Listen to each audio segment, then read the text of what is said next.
ఉత్తరాషాఢ నక్షత్రం 2, 3, 4 పాదాలు, శ్రవణ నక్షత్రం 1, 2, 3, 4 పాదాలు, ధనిష్ఠ 1, 2 పాదాలు మకర రాశి వారు. ఈ రాశివారు మన కల్వకుంట్ల తారక రామారావు గారి రాశి మకర రాశి. ఈ రాశి వారికి ఈ సంవత్సరం ఆదాయం 14, వ్యయం 14, రాజపూజ్యం 3, అవమానం 1. చక్కటి ఆదాయానికి తగినటువంటి ధన వ్యయం, రాజపూజ్యం ప్రజాబలం మంచిగా ఉంది, అవమానాలు తక్కువగా ఉన్నాయి. ఈ రాశి స్త్రీ పురుషాదులందరికీ కూడా 5వ ఇంట గురువు సంచారం, అలాగే లగ్నాధిపతి శని 2వ ఇంట ఉండడం వల్ల మంచి ప్రభావం కనిపిస్తుంది.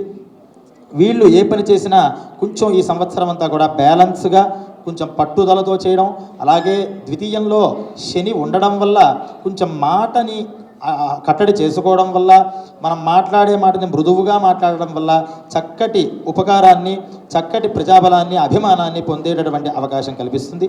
అలాగే మంచి స్థిరాస్తులు అన్నీ కూడా అభివృద్ధి చెంది వ్యాపార రంగంలో కూడా ఈ రాశివారు అభివృద్ధి చెందేటటువంటి అవకాశం కనిపిస్తోంది. ప్రయాణాలలో ఈ రాశివారు కూడా కొంత ఇబ్బందులు కనిపిస్తున్నాయి కాబట్టి ప్రయాణాలలో శ్రీ క్షేమంకర్యై నమః అని ఏ ప్రయాణం చేసినా ఈ నామాన్ని కనుక స్మరణ చేస్తే మార్గే క్షేమంకరీ తథా అని అమ్మవారు మార్గమధ్యంలో ఈ నామాన్ని ఎవరైతే స్మరిస్తారో వారికి నేను రక్షణ ఇస్తాను అని వాగ్దానం చేసింది కాబట్టి ఈ క్షేమంకరీ నామాన్ని చేసుకుని ప్రయాణం చేయడం మంచిది కనిపిస్తుంది.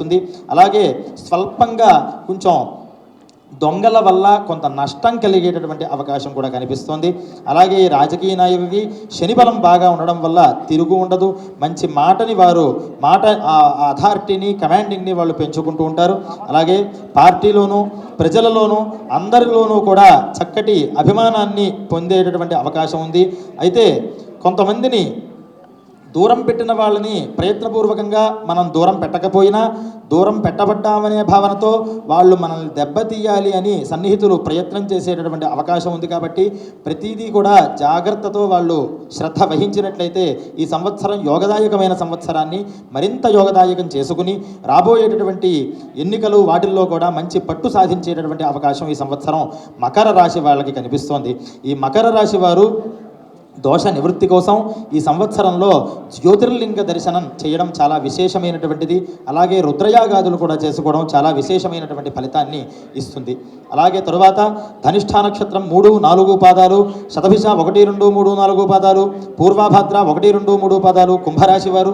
వీరు ఆదాయం 14, వ్యయం 14, రాజపూజ్యం 6, అవమానం 1గా ఉన్నారు. ఆదాయ వ్యయాలు సమానంగా ఉన్నాయి, రాజపూజ్యం ఎక్కువగా ఉంది, ప్రజా మన్నన పొందేటటువంటి అవకాశం కనిపిస్తుంది. యోగకారకుడు వృషభంలో శని జన్మంలో ఉండడం వల్ల గృహ కుటుంబ పరిస్థితులు సాంఘికంగానో అన్ని దగ్గర కూడా మంచి సౌఖ్యం లభిస్తుంది. ప్రథమార్థం అంతా కూడా మొదటి 6 నెలలు చక్కగా ఉంటుంది. ద్వితీయార్థం 2వ 6 నెలల్లో కొంచెం మానసికంగా కొంచెం ఇబ్బంది పడేటువంటి అవకాశాలు కనిపిస్తున్నాయి. అలా వాళ్ళు లోపల ఆ బాధన పడినా ఎవరికి కూడా వ్యక్తపరిచేటటువంటి పరిస్థితులు లేవు. అలాగే అధికార వర్గం, బంధువర్గం రీత్యా సంఘంలో మంచి పేరు ప్రఖ్యాతులు కూడా పొందేటటువంటి అవకాశం కనిపిస్తోంది.